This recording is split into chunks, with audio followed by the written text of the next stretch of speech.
Assalamualaikum warahmatullahi wabarakatuh. Selamat siang teman-teman. Perkenalkan, kami dari kelompok ADHD. ADHD merupakan singkatan dari Attention Deficit and Hyperactivity Disorder. Nah, apa sih itu ADHD? Menurut Davidson tahun 1994 dan Shaddock tahun 2003, ADHD merupakan gangguan perilaku yang ditandai dengan gangguan pemusatan perhatian dan gangguan konsentrasi, yaitu berbuat dan berbicara tanpa memikirkan akibatnya, disertai hyperactivity ataupun overactivity yang tidak disesuaikan dengan umur perkembangannya.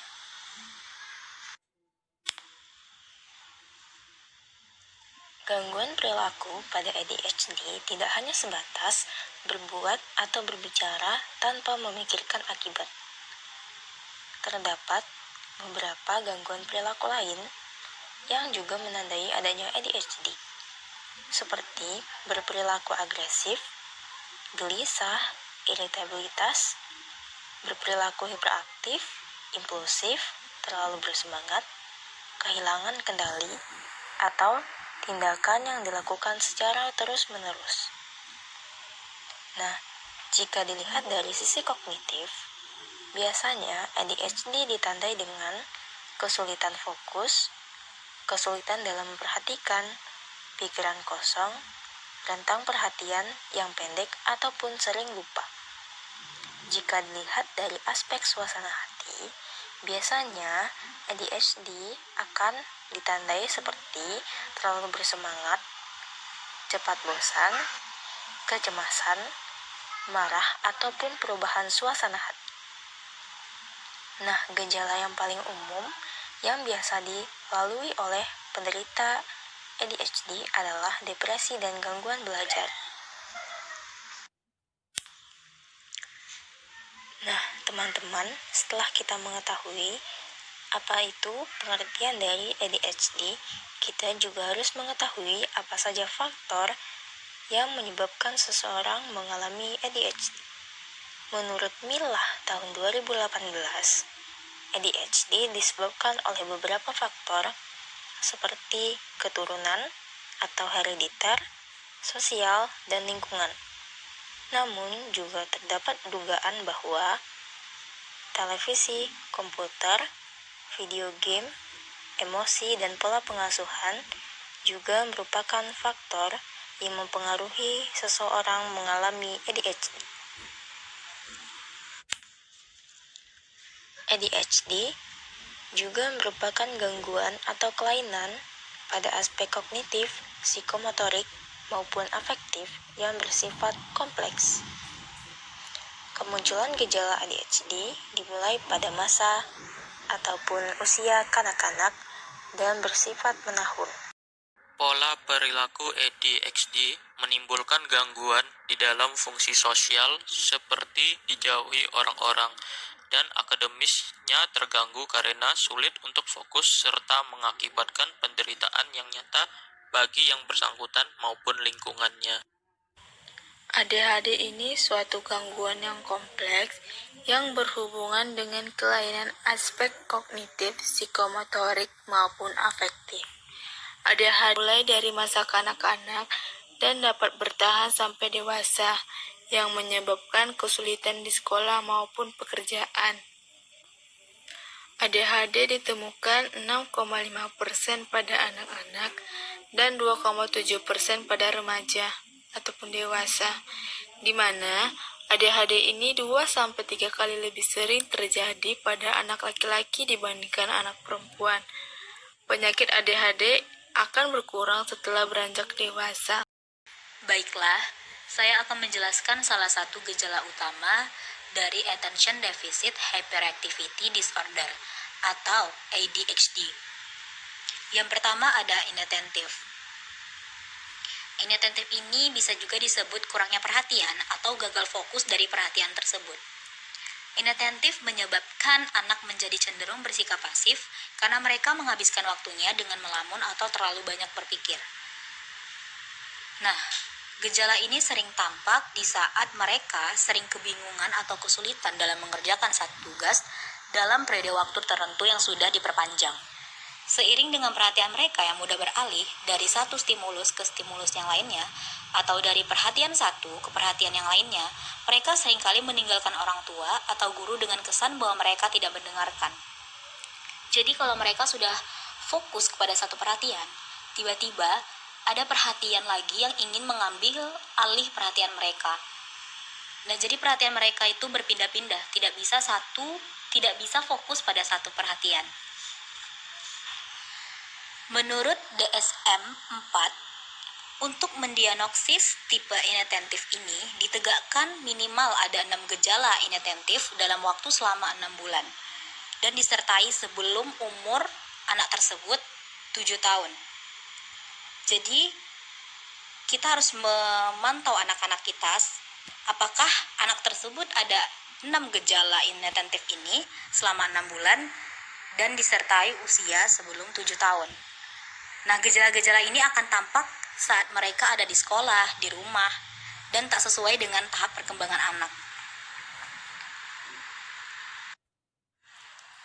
Berdasarkan dari tipe inattentif, mereka masih bisa bertindak secara impulsif atau hyperaktif. Namun hal ini jarang terjadi dan tidak terlalu kentara. Biasanya gangguan tersebut terjadi pada tipe kombinasi. Jadi, inattentif ini bisa juga disebut dengan gangguan attention deficit disorder. Hyperaktif atau impulsif adalah anak yang selalu bergerak, melakukan sesuatu atau bertindak secara spontan. Mereka dapat bersikap pasif, namun tidak terlalu kentara. Hyperaktif biasanya ditandai dengan yang pertama, sering gelisah yang tampak pada tangan dan kaki, serta sering menggeliat di tempat duduk. Mereka juga tidak dapat berdiam lama di tempat duduk dalam kelas ataupun situasi yang mengharuskan untuk tetap duduk. Lalu yang kedua, sering berlari-larian atau memanjat secara berlebihan dalam situasi yang tidak seharusnya. Yang ketiga, sering kehilangan ketenangan dalam mengisi waktu luang dan kesulitan bermain. Yang keempat, seringkali berperilaku seperti mengendarai motor. Dan yang terakhir, seringnya berbicara secara berlebihan. Sedangkan impulsif ditandai dengan yang pertama, sering berbicara tanpa berpikir dan menjawab pertanyaan sebelum pertanyaan selesai. Lalu yang kedua, sering tidak sabar menunggu giliran atau antrian. Dan yang terakhir, sering berbicara untuk menyela atau memaksakan kemauan sendiri terhadap orang lain, misalnya dalam percakapan atau permainan. Jadi, seperti apa yang telah dijelaskan oleh Indah sama Winan tadi, bahwa pada tipe kali ini pengidap mengalami gejala hiperaktif impulsif yang mana tidak dapat memperhatikan dengan baik, dia gelisah, bahkan sering berlari-lari meskipun itu di dalam ruangan. Itulah yang akan sering dilakukan oleh anak tersebut apabila memang ia terkena ADHD. Nah, kemudian dengan terjadinya beberapa hal tersebut, jelas bahwa akan menimbulkan dampak tersendiri, baik bagi anak maupun bagi keluarganya. Misalnya nih, akan menimbulkan prestasi sekolahnya anak itu menjadi buruk, dalam menyelesaikan suatu pekerjaan lambat, ataupun mungkin akan menimbulkan stres dan depresi pada keluarganya. Yang jelas, dari gejala tersebut memiliki tingkat keparahan yang sama. Penyebab ADHD antara lain genetik dan lingkungan. Faktor genetik, ADHD lebih sering didapatkan pada keluarga yang menderita ADHD. Keluarga keturunan pertama dari anak ADHD didapatkan 5 kali lebih banyak menderita ADHD daripada keluarga anak normal. Studi-studi pada keluarga secara konsisten mendukung pernyataan bahwa ADHD diwariskan dalam keluarga. Studi-studi ini menemukan bahwa orang tua dengan anak ADHD memiliki peningkatan 2 hingga 8 kali lipat untuk resiko ADHD. Selanjutnya, faktor lingkungan. Aspek lingkungan, baik lingkungan biologis maupun psikososial, telah banyak diteliti sebagai salah satu faktor risiko untuk ADHD. Misalnya, Kita berada pada lingkungan yang kotor dan terkontaminasi oleh limbah, seperti rumah-rumah di pedesaan yang dekat dengan pabrik. Saat hamil, ibunya menggunakan obat-obatan terlarang. Konsumsi obat-obatan terlarang seperti kokain terbukti juga menghambat pertumbuhan normal reseptor otak. Selanjutnya, lahir dengan berat badan lebih rendah, di mana semakin rendah berat badan lahir anak, maka semakin tinggi kemungkinan terjadi gangguan pemusatan perhatian dan hiperaktif. Faktor penyebabnya bisa juga karena cedera otak, yaitu adanya kelainan pada struktur atau fungsi otak, atau bisa juga karena kerusakan otak sewaktu dalam kandungan. Lalu penyebabnya bisa juga karena lahir prematur, yaitu kelahiran bayi sebelum usia kehamilan 37 minggu. Pengobatan atau psikoterapi. Terdapat beberapa pengobatan yang telah terbukti efektif bagi beberapa anak yang terkena ADHD. Yang pertama itu pendekatan perilaku. Pendekatan perilaku ini menggunakan CBT, Cognitive Behavior Therapy, yang bertujuan untuk mengubah pola pikir dan perilaku saat mengalami masalah dalam hidupnya.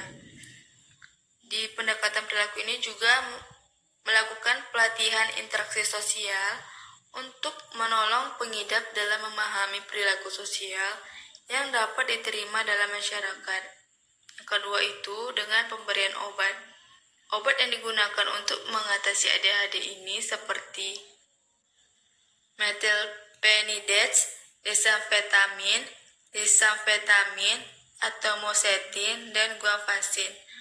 Obat ini digunakan untuk membantu pengidap lebih tenang dan mengurangi sikap impulsif sehingga dapat lebih memusatkan perhatian. Yang ketiga itu dukungan orang tua.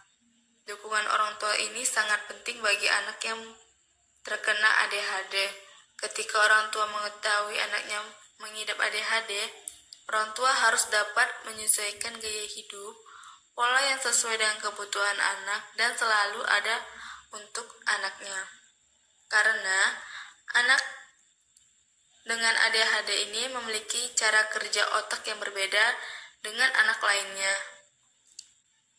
Karena dari itu, orang tua juga harus bekerja sama dengan psikolog, dokter, maupun guru untuk perkembangan anaknya yang lebih jauh